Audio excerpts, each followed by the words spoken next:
Hi guys, welcome back to our ethical hacking series.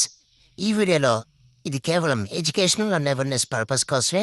మీరు ఈ నాలెడ్జ్ని మిస్యూజ్ అయితే చేయమాకండి. నేనైతే రెస్పాన్సిబుల్ కాదు మీరు ఏం చేసినా. Let's get started. మొదటిగా అసలు నెట్వర్క్ అంటే ఏంది?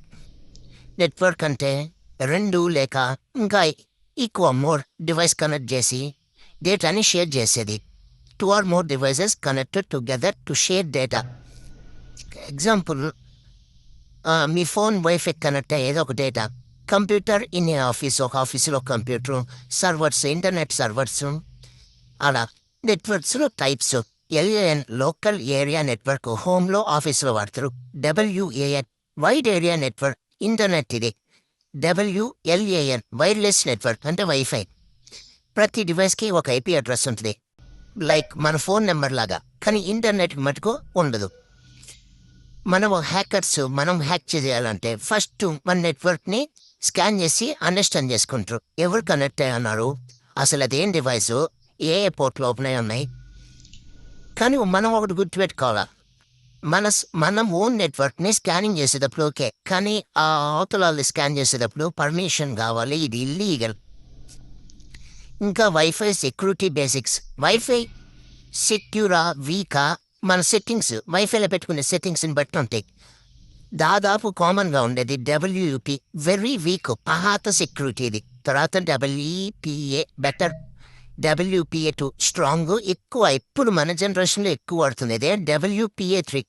ఇది కొత్తగా వచ్చింది, చాలా స్ట్రాంగెస్ట్. ఇది కొద్దిగా హ్యాక్ చేయాలంటే కొద్దిగా టైం పట్టుద్ది. హ్యాకర్స్ ఏం చేస్తారు, మనం ఏం చేస్తాం, అవతలది వైఫై హ్యాక్ చేయాలంటే ఫస్ట్ వైఫై ట్రాఫిక్ని క్యాప్చర్ చేయాలి. తర్వాత వీక్ పాస్వర్డ్స్ని క్రియేట్ చేసుకుంటాం. రూటర్స్లో డిఫాల్ట్ పాస్వర్డ్స్ని ట్రై చేస్తాం. తర్వాత మనం వీక్ పాస్వర్డ్స్ అన్ని క్రియేట్ చేసుకుంటాం. ఆర్ ఇంజెక్ట్ చేస్తాం మనం పాస్వర్డ్స్ ఒక సిస్టమ్కి ఇచ్చి వైఫై ట్రాఫిక్ని, వీక్ పాస్వర్డ్స్ని, లైక్ ఎక్సెట్రా ఎక్సెట్రా. మన వైఫైని మనం ఎలా ప్రొటెక్ట్ చేసుకోవాలి?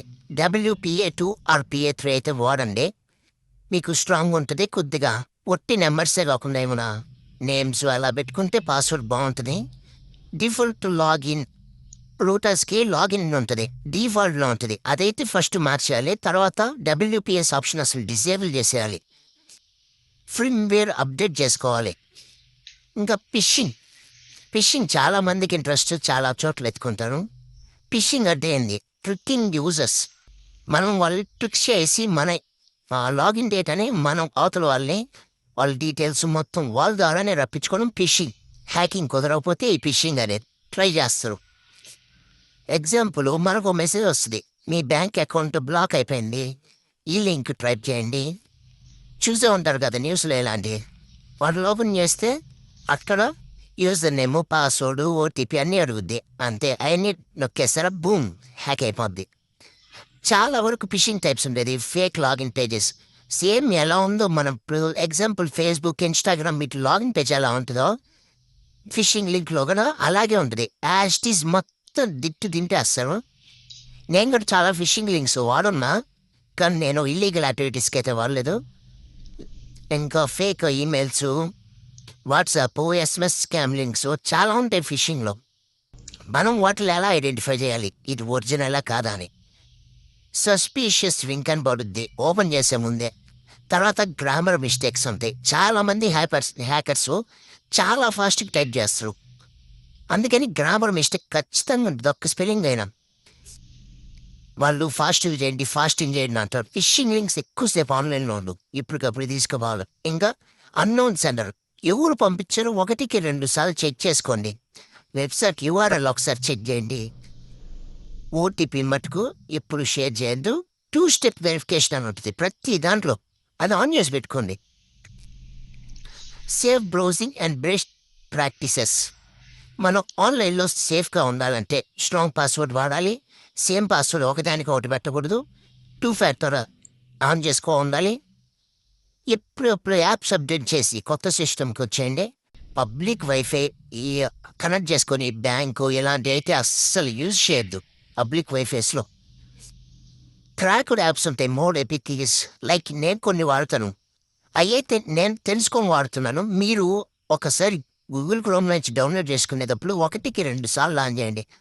మీరు ఆ యాప్ ఎందుకు suppose game or editing app ఏదైనా 3 ఏపీకేకి ఇచ్చినప్పుడు మీ పని మీరు చేసుకుంటారు దాంట్లో. కానీ అది మనం తెలియకుండా మన మొబైల్ కానీ పీసీ కానీ మొత్తం రీడ్ చేస్తుంది. అఫీషియల్ వెబ్సైట్స్ వాడండి ఎప్పుడైనా, అన్అఫీషియల్ అయితే వాడద్దు. క్లిక్ చేసే ముందు 1కి 2 సార్లు క్లిక్ చేసుకుని సింబులం.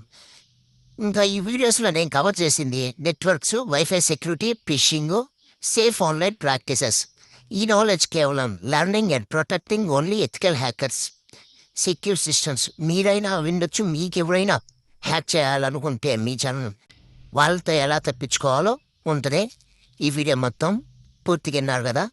మీకు ఈ సిరీస్ నచ్చితే లైక్ చేసి, షేర్ చేసి, సబ్స్క్రైబ్ చేయండి. ఎథికల్ హ్యాకింగ్ ఓన్లీ ప్రొటెక్షన్ కోసమే, ఇది క్రైమ్ అయితే కాదు. చాలామంది ఎథికల్ హ్యాకింగ్ చెడు పనులకే వాడతారు అనుకుంటారు, మంచి పనులకు వాడేవాళ్ళు చాలామంది ఉన్నారు. మీకు ఈ నాలెడ్జ్ రెస్పాన్సిబుల్గా మన ఇండియాకి వర్క్ చేయాలి, న్యాయంగా వర్క్ చేయాలంటే డైలీ వీడియోస్ చూడండి, నేర్చుకోండి. నేను ఇంకా డీప్గా రీసెర్చ్ చేసి మరి మీకోసం అయితే ఎథికల్ సైబర్ సెక్యూరిటీ ఎలా ఉంటుంది మొత్తం చెప్తాను. మనము హ్యాకింగ్ నేర్చుకుందాం. నెక్స్ట్ వీడియోలో కలుద్దాం.